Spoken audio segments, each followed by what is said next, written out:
à tous et bienvenue sur la chaîne Passion du Zéro. Aujourd'hui, pour la première fois, présentation d'une machine d'AMJL SARL collection Prestige. Alors, il s'agit d'une machine électrique, d'où une boîte assez imposante. Vous voyez, j'arrive même pas à la faire rentrer dans le cadre. Je ne vais pas vous faire languir plutôt.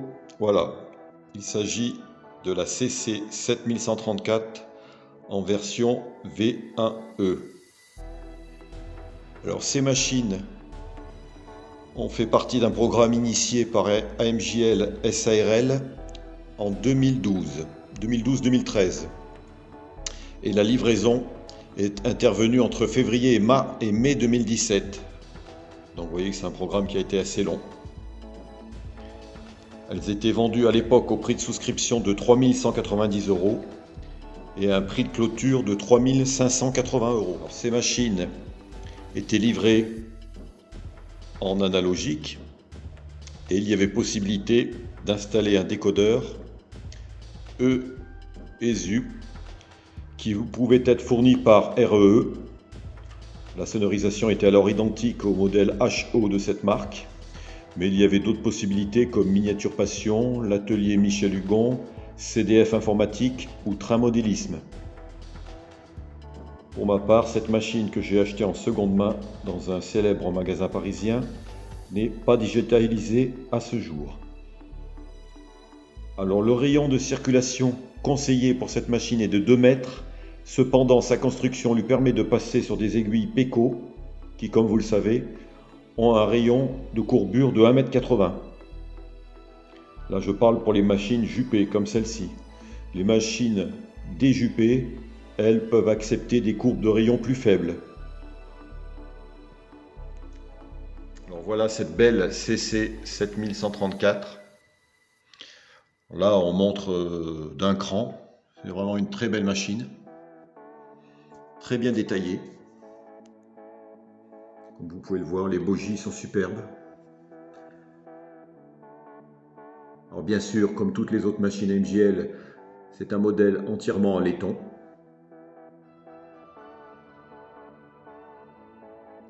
Là, on voit le dépôt de Lyon Mouche, qui a été quasiment son premier dépôt. Mais j'en parlerai par la suite. La ligne de toiture, parfaitement reproduite, avec ses pantographes type G.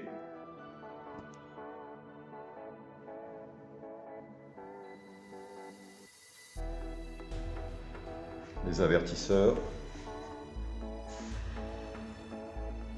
Et ses faces avant.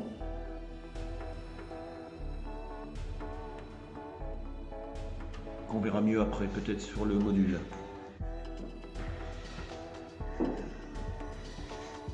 Parce que là, il n'est pas facile de... Alors, les portes sont ouvrantes. Et... Enfin, ça, je dirais que c'est plutôt un gadget, mais c'est à noter.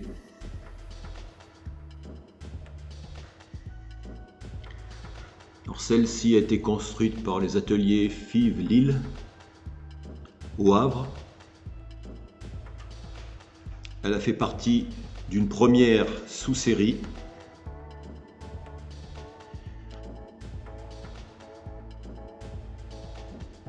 C'est une commande qui avait été répartie entre Alstom pour les CC 7101 à 7122 et à la compagnie FIV Lille pour les CC 7123 à 7137. Une commande du 3 juillet 1950.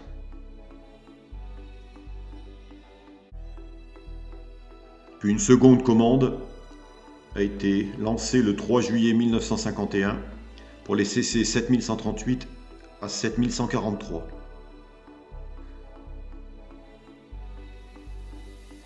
Alors là, pour l'instant, je ne parle que de la première sous-série, qui est l'objet de cette machine, la CC 7134. Et après, il y a une seconde sous-série de construite. Alors cette machine a été réceptionnée le 16 octobre 1953.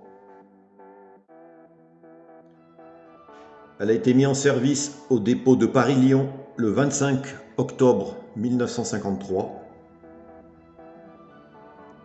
Vous voyez, ça ne nous rajeunit pas.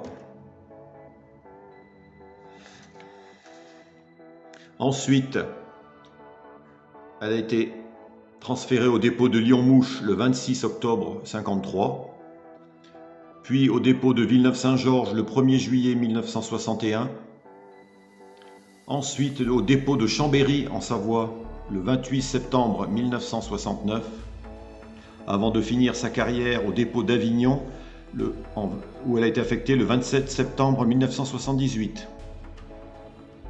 Et elle a été radiée dans ce même dépôt, Avignon, le 13 décembre 1999, après avoir parcouru 7 232 063 km, qui est déjà une belle distance. Donc celle-ci, c'est une machine qui a tracté le Mistral, train célèbre.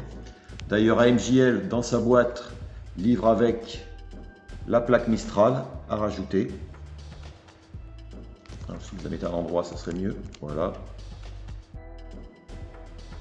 Alors, il y a d'ailleurs une très célèbre photo de Monsieur Porcher qui a été prise le 22 décembre 59. On voit la CC 7134 munie de sa plaque Mistral au départ de la gare de Lyon à Paris à 13h10 avec un train composé de 14 voitures, dont des DEV inox, 2 voitures restaurants bleues et une prestigieuse Pullman. Donc je vous mets cette photo en insertion, ainsi que d'autres photos où on voit la 7134, dont une où on la voit sur la plaque tournante du dépôt d'Avignon. Chose qui est vraiment très bien réalisée, ce sont les bogies avec les moteurs.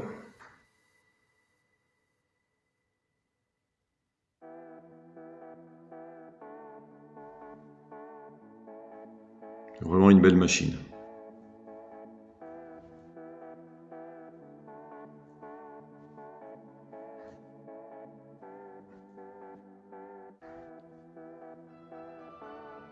Dans cette vidéo, je ne vais pas rentrer dans le détail des CC 7100, mais si vous voulez en savoir plus, je vous conseille certains ouvrages, comme le numéro spécial Le Train, consacré au CC 7100.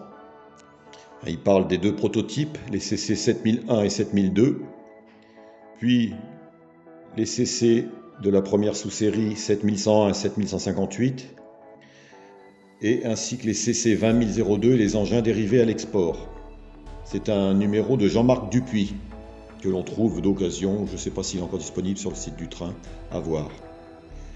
Vous avez également un spécial voie ferrée, qui comporte aussi un dossier intéressant sur les 7100. Là on voit la CC 7133 en couverture, toujours avec sa plaque Mistral. Donc également un numéro complet pour les amateurs de cette machine.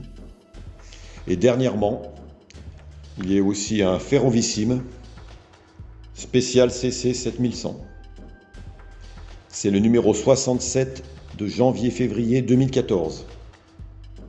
Voilà, donc avec ces 3 revues, vous pouvez déjà avoir pas mal de renseignements sur les CC 7100. Voici la machine sur ses rails. Donc c'est une machine assez lourde, hein, vous vous en doutez.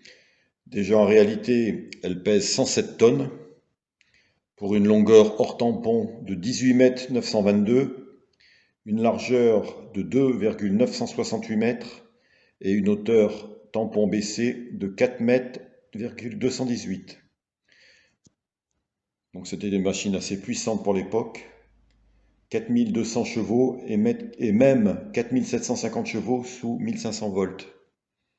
De belles machines. La livrée par le célèbre Paul Arzance. Une machine qui a de la prestance et qui peut tracter. On sent qu'elle a de la puissance, même si celle-là n'est qu'analogique. peut lui adjoindre des voitures.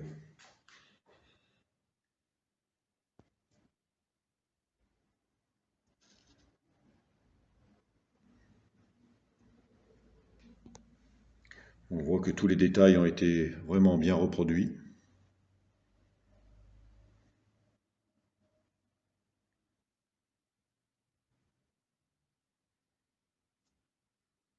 Les cabines, bien sûr, sont aménagées. C'est vraiment des machines impressionnantes. Moi, j'ai vu la 7107 au musée de Mulhouse. On est toujours impressionné quand on voit ces machines en réel.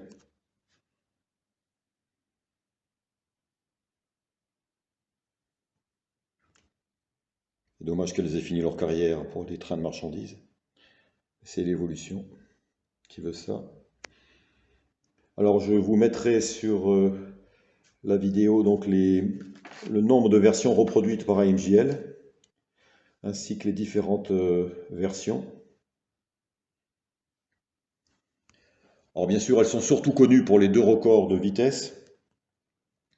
Le record du 21 février 1954 à 243 km/h par la CC 7121 et le record du 28 mars 1955 à 331 km/h par la CC 7107 qui est conservée à Mulhouse. De vous la faire fonctionner, mais sur deux modules c'est juste. Vous voyez que ça part, hein.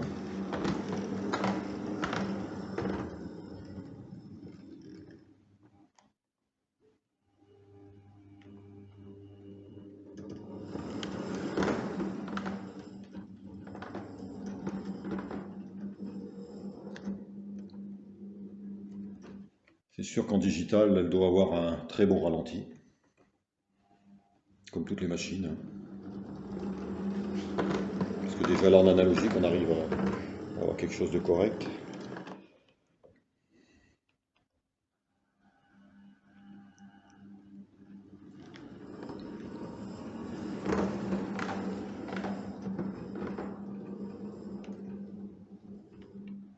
C'est là qu'on enrage de ne pas avoir de réseau, surtout avec des machines comme ça. Mais elle marche parfaitement.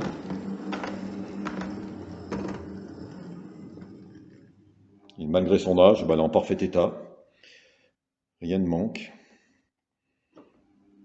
C'est bien de conserver ces machines prestige en parfait état collection. Alors certains les ont fait patiner.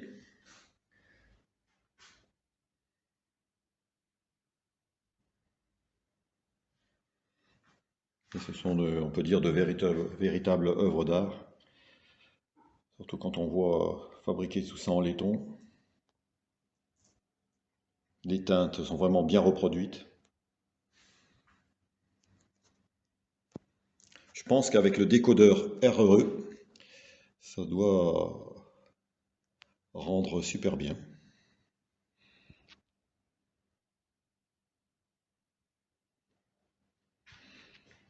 Alors c'est une machine qu'on trouve encore en seconde main, parce qu'il y en a quand même eu un grand nombre de produites.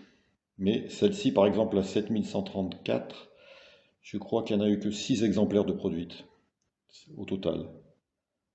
Donc c'est pas énorme. Voilà. Bah, écoutez, si vous avez aimé cette petite présentation, laissez un pouce bleu, cela fait toujours plaisir. Et puis je vous dis à bientôt pour une prochaine vidéo. Merci.